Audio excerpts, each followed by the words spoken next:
Have you ever noticed that the higher you climb in life, the emptier the couple's ballroom seems to become? That place where everyone dances closely, but no one hears their own music, where the question, "Are you with someone?" has become the official greeting, and where being alone is treated as a factory defect. If you feel that the silence of your apartment speaks louder than the bar conversations that try to fill the void with promises of forever love, perhaps it's time to understand why Maslow's pyramid has a secret floor that only opens after you give up carrying the weight of people who never carried themselves.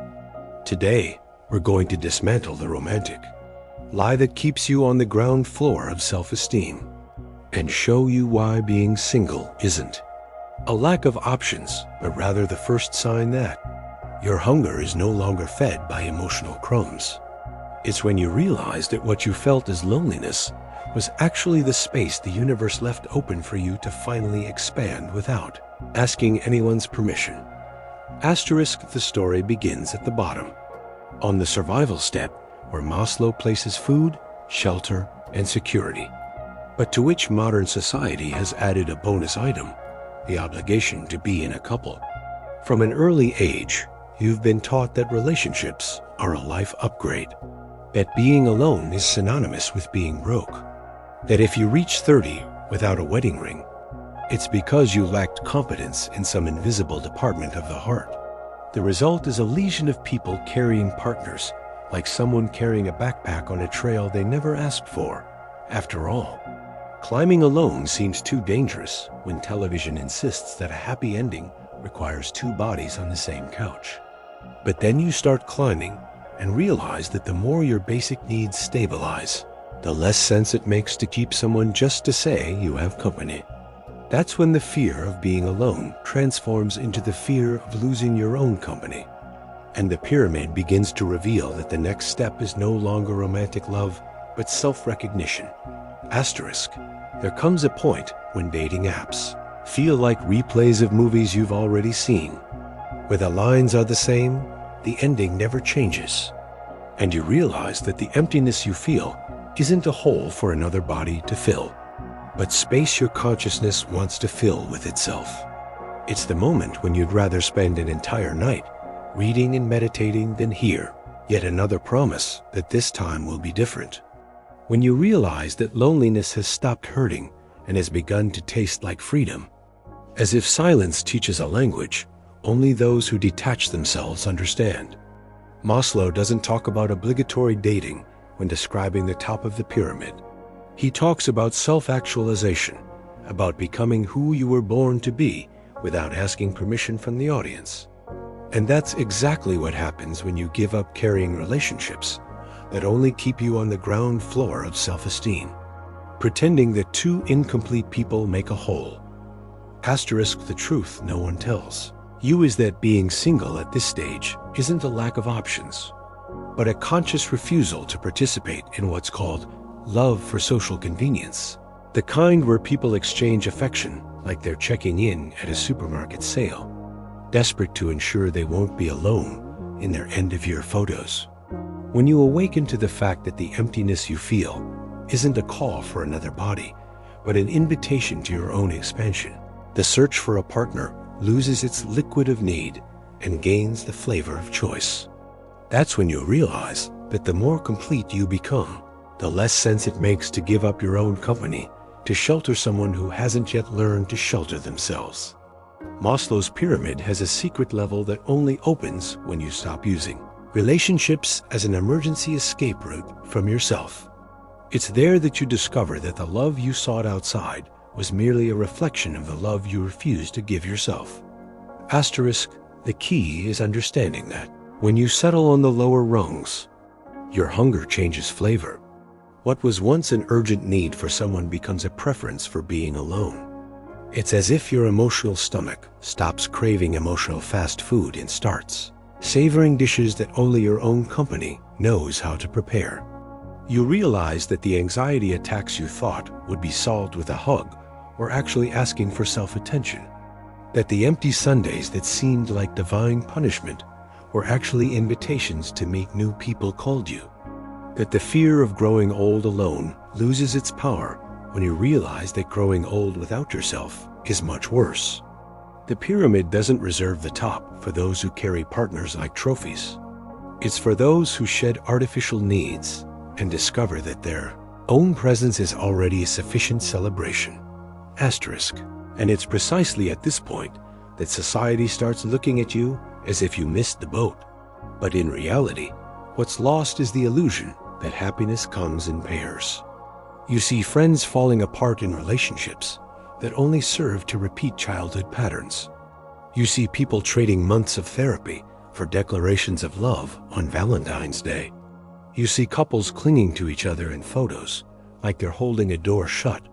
And you realize that what you felt as loneliness was actually lucidity. The clarity that allows you to see that half the couples you admire are together just to avoid facing the mirror alone. Maslow was right when he put self-actualization at the top, because that's where you discover that the love that's worthwhile isn't what fills gaps, but what explodes potential. It's not what completes you, but what multiplies you. And that rarely fits within romantic scripts that still treat relationships as a remedy for existential emptiness. Asterisk. The brutal beauty of it is that when you accept that being single isn't a failure, but a sign of maturity, life begins to organize itself according to a new manual, where Sunday becomes a day to meet with projects that have been dormant, waiting for permission to exist, where trips cease to be honeymoon plans and become internal pilgrimages, where the marital bed becomes a space for creation, where the money that would be spent on romantic dinners finances courses that open inner doors that no kiss ever opened. Maslow's pyramid doesn't lie. Each step requires you to abandon weight that doesn't belong to you. And the most insidious weight is the belief that self-love is selfishness, that prioritizing your expansion is a betrayal of social nature, that being alone is a sign that something is wrong, when in reality, it's a sign that something is finally too right to be shared with someone who doesn't know how to value their own company. Asterisk. There comes a time when you realize that the only person you'll spend the rest of your life with is yourself, and that everything else is a loan that time will collect interest on. It's when the urgency of having someone transforms into the urgency of being someone, when you realize that the best moments of your love stories were those in which you felt closest to yourself, not necessarily close to the other person. The pyramid doesn't require you to be perfect to climb it. It requires you to be whole, and whole isn't synonymous with being complete because of another, but complete within yourself. It's when you stop looking for other people and start cultivating the entire orchard that already exists within your heart. It's when you understand that being single isn't an absence of love, but a concentration of love.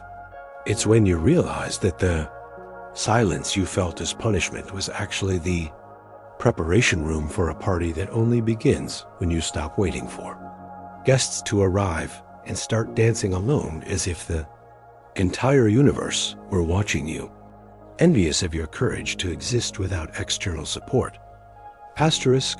And if you've made it this far, it's because you're already halfway up the climb, feeling that the lower rungs are too firm to justify the weight of carrying someone who is still lost within themselves, realizing that loneliness has ceased to be emptiness and has become filled with a presence that doesn't need a name or social security number.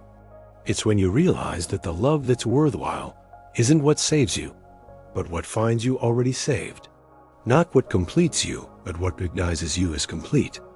And that rarely comes from apps that promise soulmates in 3-screen taps. Maslow's pyramid is clear. The top is individual, not collective. It's where you find the version that doesn't need an audience to exist. It's where you discover that being single isn't about waiting for the next relationship, but celebrating the definitive relationship you finally established with your own existence. It's where you realize that the emptiness you felt was actually a space so vast that only you could fit inside, and that trying to fill it with another body would be like trying to fit the ocean into a shell, a waste of depth in the name of fleeting companionship. Asterisk. The invitation now is for you to stop treating your life as if it were a wait to board the next love story and start living as if you were already the main story. As if each single day were a chapter in a saga that doesn't need secondary characters to make sense. As if the silence you feared were actually the soundtrack your soul chose to dance the choreography only it knows. Maslow's pyramid isn't an ending, it's continuous. And each time you climb it, you realize that what you left behind wasn't a real need, but a TV show you confused with reality. It's when you see that the relationship worth having isn't the one that takes you out of loneliness, but the one that finds you already a friend of your own solitude. It's when you understand that being single isn't a sign that you're lost, but a sign that you finally found yourself. And that the encounter with yourself is so intense that there's no room for anyone else who hasn't already found themselves lost first. If you feel this pulsing in your chest, it's because you're already at the top, looking down and realizing that what they always called loneliness is actually the most beautiful view that exists. That of someone who finally sees themselves without needing someone else's mirror. That of someone who discovered that the love of their life is not what arrives, but what never left. That of someone who understands that being single is not the lack of someone, but the definitive presence of oneself. And that this presence is so complete that even the universe envies so much emotional self-sufficiency. Asterisk. If this story resonated with something inside you that seemed to be gathering dust in some hidden corner of your chest, leave a comment below describing the exact moment you realized that the loneliness you feared was actually the liberation you sought, because your experience might be the missing beacon for someone still in the dark, blaming themselves for preferring their own company. And so, we build a chain of people who finally allowed themselves to exist without asking the world for permission. A tribe of singles who aren't lonely but complete.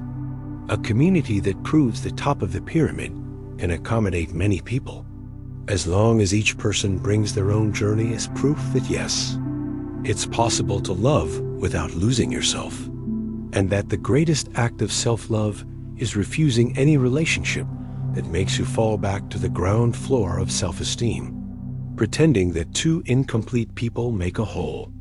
Subscribe to the channel and turn on notifications, because this conversation doesn't end here. We'll be dismantling week by week each lie that keeps you grounded when you already have wings to fly. And remember, the entire universe is already dancing inside your chest. The only question left is whether you'll keep waiting for guests to arrive to start the party, or whether you'll press play on your own existence and dance alone, knowing that your own company is, and always has been, the love of your life. Asterisk.